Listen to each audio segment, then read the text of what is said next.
Maithili express की शानदार प्रस्तुति।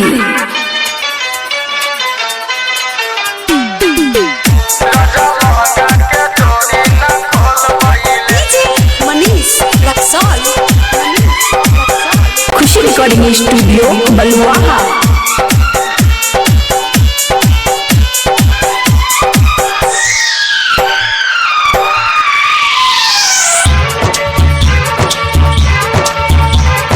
पहिला राती सखी करले ना कौन कथी। पहिला राती सखी करले ना कौन कथी। डटी के हमसे ना बोल पहिले, डटी के हमसे ना बोल पहिले। राजा लहंगा के डोरी ना खोल पहिले, पिया लहंगा के डोरी ना खोल पहिले। पहिला राती सखी करले ना कौन कथी। पहिला राती सखी करले ना कौन कथी। डटी के हमसे ना बोल पहिले, डटी के हमसे ना बोल पहिले। राजा लहंगा के डोरी ना खोल पहिले, सैया लहंगा के डोरी ना खोल पहिले।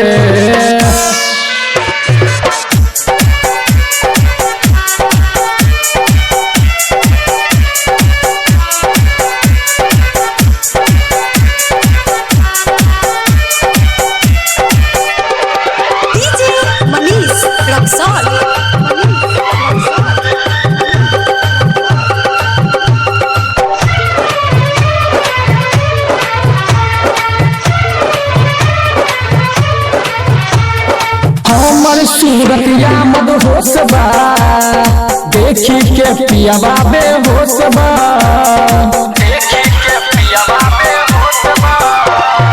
हमर सूरतिया मदहोश बा, देखी के पियावा बेहोश बा।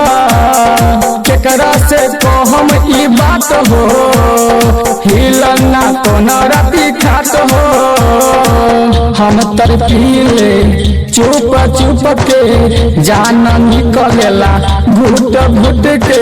ढोरी में कहियो ना हाथ डालले, ढोरी में कहियो ना हाथ डालले।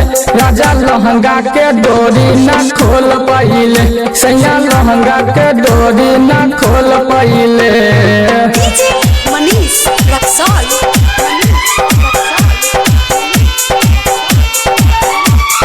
खुशी रिकॉर्डिंग स्टूडियो बलुआहा।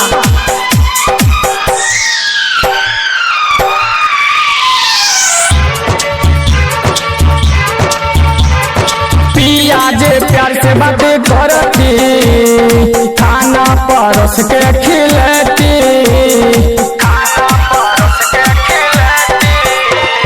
पिया जे प्यार से बातें करती, खाना परोस के खिलती। चुई जब ओकरा पसेना, अचरा के बेना डलती। हम चिखती थोड़ा थोड़ा सब दे देती, हम तो ओकरा हंसी के पियावा खसत गईले, हंसी के पियावा खसत गईले। सैया लहंगा के डोरी ना खोल पहिले, राजा लहंगा के डोरी ना खोल पहिले।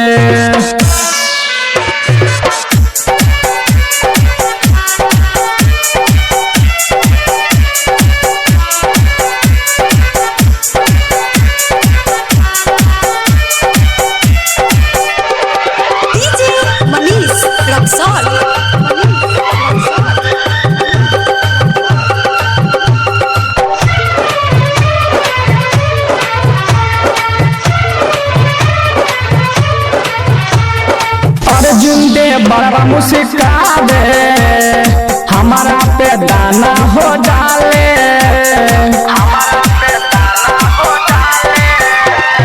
अर्जुन दे बड़ा मुस्कावे, हमारा पे दाना हो डाले।